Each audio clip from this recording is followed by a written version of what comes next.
dagaalka u dhaxeeya Iiraan iyo Israa'iil ma ahan oo kaliya isku dhac military balse wuxuu noqday mid daaha ka rogay caqabado waaweyn oo dhinaca hubka dhaqaalaha iyo suuqyada tamarta caalamka. Khubarada qaarkood waxay ku tilmaamayaan xaaladdan cusub mid si qoto dheer u bedeli karta nidaamka awoodda caalamka iyo qaabka ay u shaqeeyaan suuqyada tamarta. Mid ka mid ah caqabadaha ugu waaweyn ee dagaalkan ka soo baxay waxa ay khubaradu ugu yeereen xabad lagu dhuftay xabad kale. taas micnaheedu waa in gantaal ama diyaarad nooca aan duuliyaha lahayn lagu joojiyo gantaal kale oo difaac. Fikraddani waxay u muuqan kartaa mid sahlan marka la maqlo, balse dhab ahaantii waa hawl aad u adag oo qiimo badan uu ku kacayo. Sababta ayaa ah in Iiraan ay adeegsan karto boqolaal diyaaradood oo noocan duuliyaha lahayn iyo gantaallo qiimo jaban, halka dhinaca kalena ay ku khasban yihiin inay adeegsadaan nidaamyo difaac oo aad qaali u ah. Tusaale ahaan, nidaamka difaaca Patriot wuxuu u baahan yahay si uu uga hortago weerarada $1.5 bilyan, halka gantaalka difaaca ee nidaamka THAAD uu ku kacayo ku dhowaad $15 milyan hal mar haddii la rido. Farqiga weyn ee u dhexeeya qiimaha hubka weerarka iyo kan difaaca ayaa abuuraya dhibaato istiraatiiji ah. Iiraan waxay soo saari kartaa oo tuuri kartaa tiro badan oo gantaalo iyo diyaarado aan duuliye lahayn oo qiimo jaban, halka Maraykanka iyo xulafadiisa ay ku khasban yihiin inay isticmaalaan gantaalo aad qaali u ah si ay u joojiyaan weerarada. Dhibaatadu ma ahan kaliya qiimaha hubka, balse sidoo kale waxa ay ku saabsan tahay awoodda wax soo saarka. Shirkadaha Maraykanka sida Lockheed Martin oo ka mid ah shirkadaha ugu waaweyn ee sameeya gantaalka difaaca waxay soo saartaa qiyaasii 600 oo gantaal oo ka hortaga ah sanadkii. Laakiin haddii ay dhacdo weerar ballaaran oo Iiraan ay samayso, waxaa laga yaabaa in hal mar weerarka oo kaliya u baahdo in la rido ilaa 1500 oo gantaal oo difaac si looga hortago weeraradaas. Arrintu waxay abuuraysaa su'aal ku saabsan awoodda Maraykanka iyo xulafadiisa ee ilaalinta ammaanka gobolka. Khubaradu waxay sheegayaan in haddii uu dagaalku sii dheeraado ay noqon karto mid adkaynaya difaaca Israa'iil iyo dalalka Khaliijka, maadaama kaydka gantaalada difaaca uu si degdeg ah u dhammaan karo. Saamaynta kuma eko oo kaliya Bariga Dhexe. Dhibaatada hubka ayaa sidoo kale saamayn ku yeelan karta Ukraine oo si weyn ugu baahan gantaalada difaaca oo la mid ah si ay uga hortagto weerarada Ruushka. Sidaa daraaddeed, yaraynta hubka difaaca waxay halis gelin kartaa wadajirka xulafada Maraykanka iyo awooddooda inay taageeraan dhowr dagaal isku mar. Marka laga soo tago dhinaca militariga, dagaalku wuxuu si weyn u saameeyay suuqyada tamarta caalamka. Mid ka mid ah cabsida weyn ee hadda taagan waa xirnaanshaha marinka Hormuz oo ah marin badeed aad muhiim ugu ah gaadiidka shidaalka iyo gaaska. Marinkan waxaa loo arkaa halbowlaha ugu muhiimsan ee tamarta dunida, sababtoo ah shidaalka iyo gaaska laga dhoofiyo Khaliijka ayaa mara halkan. Haddii marinkaasi sii xirnaado ama shaqadiisa ay hakad ku sii jirto, saamayntu waxay noqon kartaa mid aad u weyn oo gaarta dhaqaalaha caalamka oo dhan.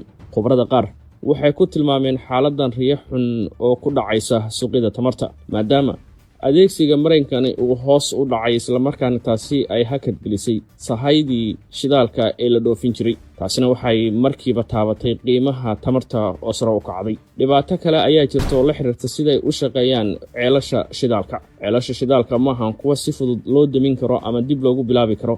Haddii dhoofinta shidaalka la joojiyo muddo dheer, kaydka shidaalka ee dalalka waaweyn sida Sacuudiga iyo Ciraaq si degdeg ah ayay u buuxsami karaan.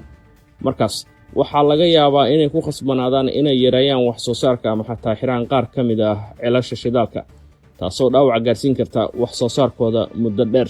Dhanka gaaska dabiiciga, xaaladdan waxay noqotay mid kacsan kadib markii Qatar ay ku dhawaaqday in ay joojisay wax soo saarkeedii gaaska dabiiciga ahaa. Qatar waxay ka mid tahay dalalka ugu waaweyn ee dhoofiya gaaska dabiiciga ah ee dareeraha ee loo yaqaan LNG, iyadoo bixisa ku dhowaad 20% gaaskaas dunida oo dhan.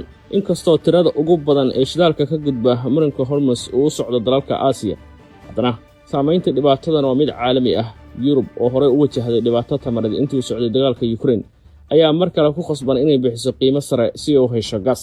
Tani waxay keentay dalal sabool ah sida Pakistan iyo Bangladesh inay ka baxaan suuqyada tamarta gaaska, maadaama aysan awoodin inay bixiyaan qiimo sare oo dalalka hodanka ah ay ku bixinayaan gaaskan. Dhinaca kale, qalalaasaha suuqyada tamarta wuxuu faa'iido u noqday qaar ka mid ah dalalka iyo shirkadaha. Ruushka iyo Maraykanka ayaa loo arkaa in ay ka mid yihiin kuwa sida tooska uga faa'iideysanaya kororka qiimaha shidaalka. Ruushku wuxuu awood u leeyahay inuu sii maalgeliyo dagaalka Ukraine, maadaama qiimaha shidaalka oo kordha uu kordhinayo dakhligiisa uu ka helo shidaalka iyo gaaskaba. Sidoo kale, shirkadaha waaweyn ee shidaalka ee reer galbeedka ayaa helay faa'iidooyin dhaqaale oo aad u waaweyn, gaar ahaan shirkadaha Maraykanka. Si kastaba haatee, qaar ka mid ah khubarada waxay aaminsan yihiin in faa'iidada ugu weyn ee mustaqbalka laga yaabo inay gaarto tamarta la cusboonaysiin karo. Dhibaatooyinka soo noqda ee ka dhasha ku tiirsanaanta shidaalka laga soo saaro gobollada aan xasiloonayn ayaa laga yaabaa inay ku khasbaan dalalka dunida inay si degdeg ah ugu wareegaan tamarta cagaaran sida qorraxda, dabaysha iyo biyaha. Halkan waxaa sidoo kale ka muuqanaya doorka Shiinaha oo dalka ugu weyn ee soo saara qalabka tamarta qorraxda. wax soo saarka tamarta qorraxda ee Shiinaha ayaa gaaray heer uu la tartami karo tamarta ka timaada gaaska marinka Hormuz. Marka laga hadlayo mowqifka Shiinaha ee dagaalka Iiraan, khubaradu waxay sheegayaan in aysan Beijing u arkin dagaalka mid si toos ah u dhaawacaya istiraatiijiyadeeda. Shiinaha oo ah quwadda dhaqaale oo weyn ma dhiso qorshayaashiisa ku salaysan dalal sida Iiraan ama Venezuela oo kaliya. Badalkeeda, Shiinaha wuxuu diiradda saaraa xiriirka uu leeyahay dalalka muhiimka ah ee khaliijka sida Sacuudiga iyo Imaaraadka Carabta.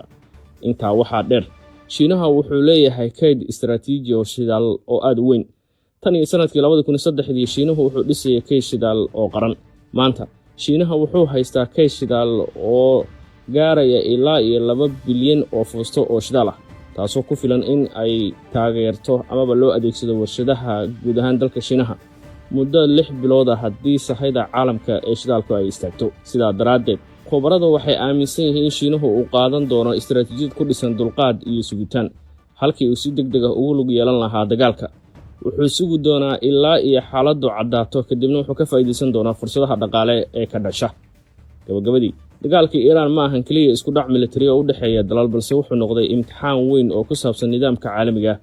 Dagaalkan wuxuu isku darayaa arrimo militari, dhaqaale, tamar iyo siyaasadda caalamiga.